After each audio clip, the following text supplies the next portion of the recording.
네, 국내 신종 코로나 바이러스 감염증 추가 확진자가 발생하지 않으면서 총 감염자 수는 27명을 유지하고 있습니다. 오늘 국내 추가 확진자는 없었지만 중국에서 확진 판정을 받은 우리 국민이 있는 것으로 확인됐는데요. 네, 관련 소식 최원석 고려대 안산병원 감염내과 교수와 함께 살펴보도록 하겠습니다. 어서 오십시오. 어서 오십시오. 네, 안녕하세요. 네. 일단 신종 코로나 지금 검사 대상이 늘어나고 또 검사 시간도 짧아지면서 확진자 발생 수가 좀 빨라질 거다 이런 예상도 나왔는데 아직까지는 추가가 되지 않고 있습니다. 좀 지금의 흐름을 좀 어떻게 보고 계십니까? 네, 사실 아직 검사 중인 분도 있고 지침의 확대와 더불어서 검사 대상자가 늘어났지만 그런 세팅이 각 일선의 기관에서는 좀 늦어진 부분도 있습니다. 예. 그러니까 아직 경과는 더 봐야 되겠죠. 다만 충분히 검사 대상자가 늘어났음에도 불구하고 저희가 걱정했던 수준에 비해서 확진 환자 수가 많이 늘고 있지 않다라는 점은 지금까지의 방역이 그래도 꽤 효과적이었다라는 것을 보여주는 지표라고 생각합니다. 예, 또 오늘 26번째, 또 27번째 확진자 같은 경우에는 후베이성은 아닙니다만 중국 광동성에서 머물렀던 것으로 확인이 됐잖아요. 그러다 보니까 중국 전역으로 이제 입국 제한을 확대를 해야 된다 이런 목소리도 점점 커지고 있는데 일단 정부는 보류하기로 했습니다. 여기에 대해서는 좀 어떻게 생각을 하시는지요? 네, 저희가 과거에 이제 한 1, 2주 정도 이미 됐는데요. 감염학회를 통해서 중국으로부터의 확진 환자의 유입을 막는 것이 국내의 지역사회 유행을 차단하기 위해서 필요한 조치다라는 점은 이미 제안을 해드린 적이 있습니다. 예. 그리고 그때 말씀드렸던 것과 마찬가지로 저희가 이제 후베이성으로만 한정할 수 없는 상황이다라는 게 보여주는 증거라고 생각합니다. 다만 이제 입국 제한이라는 것이 이제 이런 의학적인 판단 이상의 또 여러 가지 면을 고려해야 되는 부분이 있기 때문에 정부로서도 고민이 좀 많은 상황이라고 생각합니다. 예. 또 27번, 그러니까 27번째 확진자 같은 경우는 중국 방문 이력이 있음에도 불구하고 선별진료소에서 검사를 처음에는 못 받았거든요. 이건 또 어떤 이유일까요? 정부의 방침이랑은 조금 좀 어긋나는 상황이 아닌가 이런 우려가 들거든요. 네, 이제 정부가 언론을 통해서 검사 대상자를 확대하겠다라는 이야기는 좀 일찍 발표하기는 했지만 예. 실제로 지침이 변화되고 검사할 수 있는 그런 역량이 늘어난 것은 얼마 되지 않습니다. 그러니까 이제 그 당시에 처음 방문했던 시기만 하더라도 실제로 검사의 역량이 충분하지 않았기 때문에 굉장히 제한적으로 이루어졌던 점이 있었던 거죠. 네. 또 실제로 지침에 변화되고 나서도 초기에는 충분한 세팅이 되어 있지 않은 일선의 기관들도 있었기 때문에 그러한 부분에 있어서의 갭 그리고 이런 부분을 조절하기 위한 커뮤니케이션의 필요성은 보여주는 그런 사례라고 생각합니다. 예.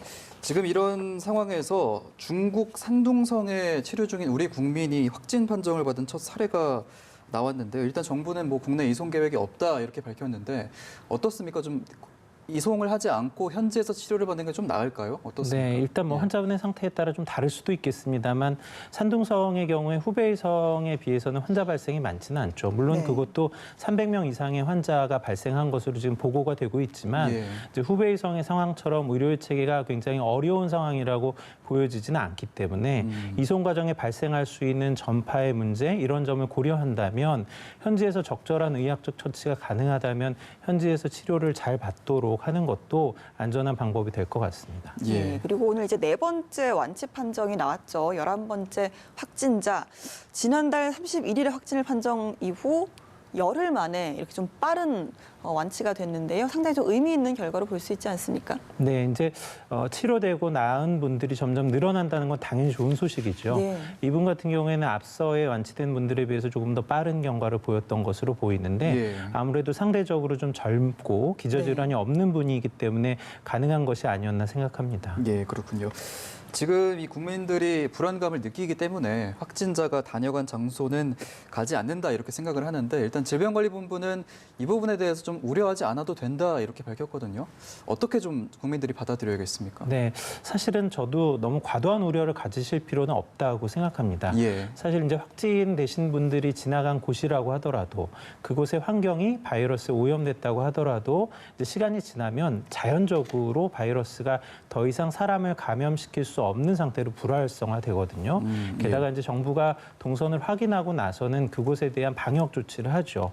그리고 난다면 사실 더 이상 감염에 대한 우려는 갖지 않으셔도 된다라고 생각합니다. 예. 네, 일단 질본에서는 접촉자는 현재 환자가 아니기 때문에 감염력이 없다라고 하긴 했지만 뭐 기존의 검사에서 음성을 받았다가 또 양성 판정을 받기도 하고 좀 감염 초기에는 증상이 나타나지 않을 때는 환자로 분류되지 않기 때문에 더욱더 우려가 좀 큰 것 같습니다. 네, 사실 이제 그러한 부분 때문에 접촉자와의 또 한 번의 접촉을 좀 예. 걱정하시는 분들도 있죠.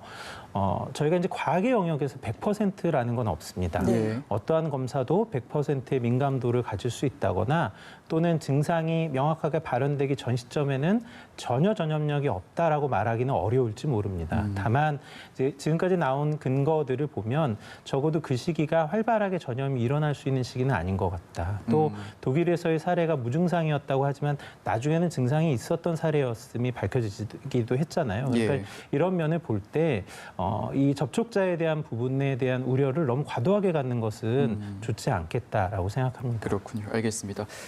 중국 우한에서 귀국해서 임시생활시설에서 생활하셨던 분들이 이제 15일에서 16일 차례로 퇴소를 하게 되는데 뭐 증상이 나타나지 않는 경우에 한해서 퇴소를 하게 된다고 하는데 이게 최대 잠복기를 14일로 잡고 만든 절차잖아요. 이 부분은 좀 적절하게 좀 조치가 되는 것으로 좀 평가를 하십니까? 전문가 입장에서 되게 어떻습니까? 이제 예. 14일 정도의 잠복기라면 저희가 역학조사나 환자 관리 측면에서 적절한 수준이라고 저는 생각하고요. 예. 두 번째는 환자분들 이제 뭐 환자분들이 아니고 이송되어서 오셨던 분들에 대해서 증상에 대한 모니터링만 한 것이 아니라 반복된 검사가 있었거든요. 그래서 충분한 기간이 지났고 증상의 발현이 없었고 여지까지 검사한 것에서 바이러스의 배출이 있었던 것이 확인되지 않았다면 이제는 이제 지역 사회로 오시더라도 전파시킬 우려는 별로 없을 거라고 생각합니다. 예. 내일 또 이제 정부가 우한으로 3차 전세기를 보내게 됩니다. 지난번 1, 2차 전세기와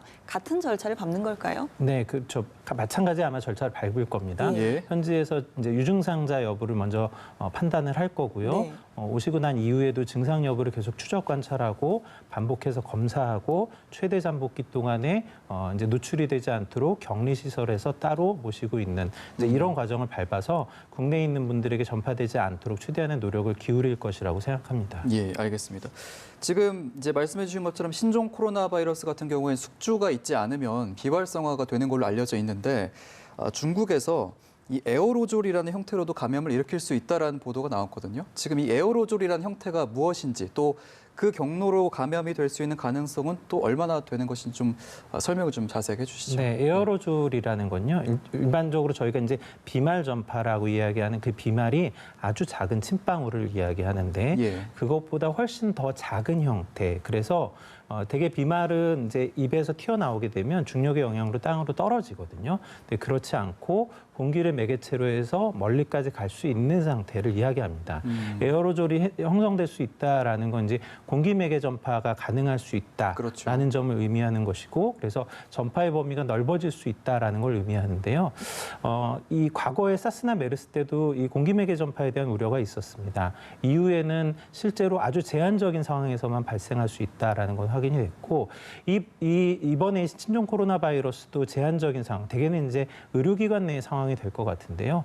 그런 상황에서 에어로졸을 형성하고 전파되는 사례가 있을 수는 있겠지만 일반적인 환경이 에어로졸을 쉽게 만들어내는 상황이라고 보기는 어렵기 때문에 이제 일반적으로는 비말 전파와 접촉 전파를 주된 경로로 판단하는 게 맞습니다. 예. 네, 알겠습니다. 중국에서는 이제 사망자는 계속해서 늘어나고 있지만 신규 확진자 증가세는 정체가 되어 있는 상황이거든요. 상당히 좀 이 부분 눈에 띄는데 어떻게 분석을 하시는지요? 네, 이제 이 시기가 이제 중국에 국한해서 그 지역적인 유행의 정점에 이르고 있는 것이 아닌가라고 생각하는 분들이 꽤 있습니다. 정점이라면 그 이후에는 감소의 양상으로 갈 것이니까, 네. 그러니까 이제 원천이 되고 있었던 중국이 컨트롤이 되면 다른 지역에서의 영향도 줄어들지 않을까 기대하는 거죠. 예. 다만 이제 우리가 그렇게만 속단하기는 좀 어려운 측면들이 있습니다.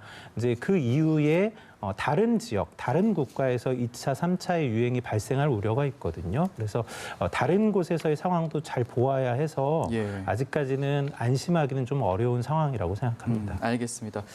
오늘 신종 코로나 바이러스 관련 소식들 고려대 안산병원 감염내과 최원석 교수와 함께 자세하게 짚어봤습니다. 고맙습니다. 네.